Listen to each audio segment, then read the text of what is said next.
赚钱的方式百百种，但在多年前，谁能想到网红居然也能成为一种职业？在现今网络发达的时代，很多人开始利用拍摄影片来吸引大众订阅、浏览，逐渐的他们也成为了有影响力的人，甚至连政治人物及艺人都争相想与他们合作，增加曝光率。近年随着资讯时代来临，网红成为了许多人向往的新兴职业。以这半年来迅速爆红的理科太太来说明，曾经是美国保养公司 CEO 的她，为了家人卖掉公司回到台湾，而她当初原本只单纯把自己的育儿经放上网络与大家分享，没想到却因她的厌世表情及没有太大起伏的语气，让她在短时间内人气迅速窜升。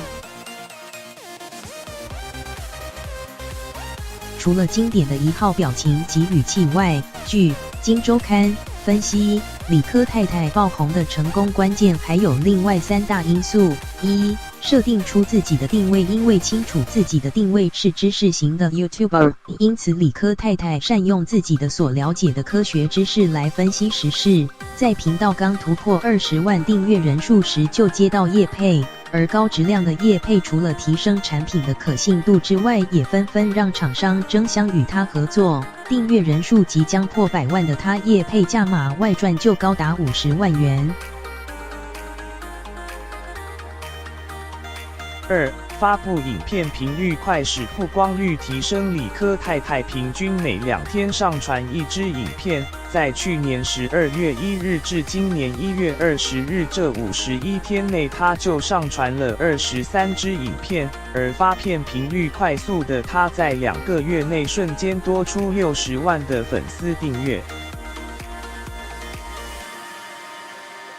而台湾最大网红经纪公司 PressPlay 共同执行长林鼎钧也表示，影片更新速度越快，越能累积粉丝反应数据，立刻就能进行调整。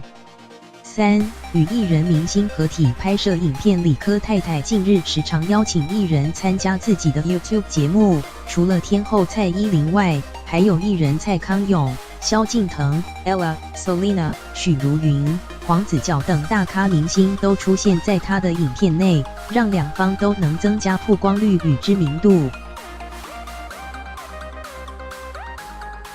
而近年网红的崛起，收入来源也越来越多元，除了业配之外，也有广告分利润、平台打赏，也付费订阅及电商导购。在人投入这个行业后，表示现今网红的影响力已不容小觑。